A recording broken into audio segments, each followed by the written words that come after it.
Please sit down. Right, Honorable Speaker. I want to thank you for your communication. Firstly, it was about the roads.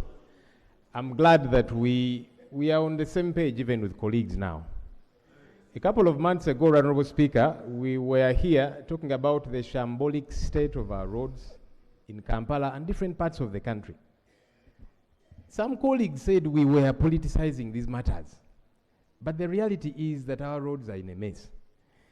During our alternative ministerial policy statement presentations, specifically the one on roads, we said, look, let's inject more money to fix our roads, to maintain our roads. That has got to be done. And Honorable Speaker, while some roads are in bad state, there are some roads that are totally impassable. Some districts in this country, one cannot easily cross over from one district to another because the roads are totally impassable. Where there is meant to be a bridge, the bridge broke down a long time ago.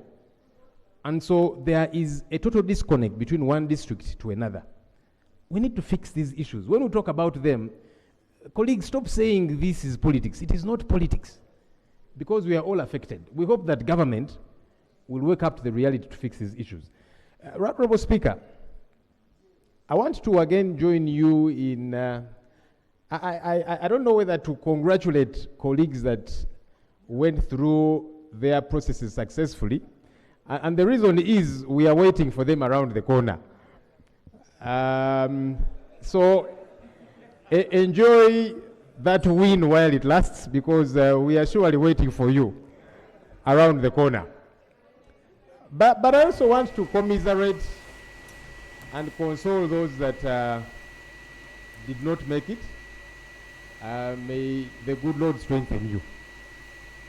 Honorable Speaker, you see, it's important for our electoral processes, first of all, to be violence-free. We've been talking about colleagues that survived violence, Honorable Ssenyonyi and others. The Prime Minister was slapped or punched or both. But at least she's alive, right, Honorable Speaker. There are several people who died during these NRM primaries in various districts.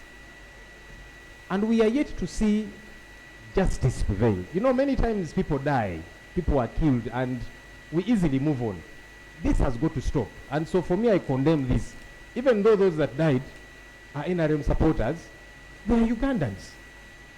And we hope that whoever participated in these killings gets to be brought to book. Because if that does not happen, right, Honorable Speaker, we are going to see a repeat or even worse in the upcoming general elections. So action has got to be taken. Because if that doesn't happen, those who killed, now that was just during the NRM primaries, at the grand scale, it's probably going to be worse. We have got to condemn this, and action has got to be taken. Honorable Speaker, we have said severally that it's important for our electoral processes, our democratic processes, to exude integrity. And some colleagues laugh at those issues and say, well, you opposition people, each time you talk about those things, because you're always losing. I saw powerful people, I saw ministers crying, saying I have been rigged out. These are things that we have always talked about. Of course, now it's happening in your home. But that's what happens nationally. We need to work towards electoral process integrity. And look, even the current laws, and we are waiting for the regulations coming from the Minister of Justice. But you see, even our current jurisprudence as it is, if we were to follow it to the letter, our laws don't allow, for example, for the military to get involved in electoral processes. That's the law as it exists today. But the military keeps getting involved at every turn. We saw what happened in the Kawempe by-elections. That has got to stop. That doesn't have to wait for amendment of a certain law or whatever. It's already a law in place. Can we execute it that way? So colleagues on this side, whenever we talk about these things, and some of you, perhaps not all of you, some of you say, well, opposition, you're crying as usual. That's what happens. When a boat is sinking, no one is safe in a sinking boat. No one. And that's what is happening now. So you need to join us to say we need to have integrity in. I was saying that all of us have got to speak in unison. that we need to have integrity in our democratic processes. Because when it happens to us and you laugh about it, it's going to come. Because when this boat is sinking, regardless where you are seated, you know, I'm told in these cruises there is first class, also business, economy.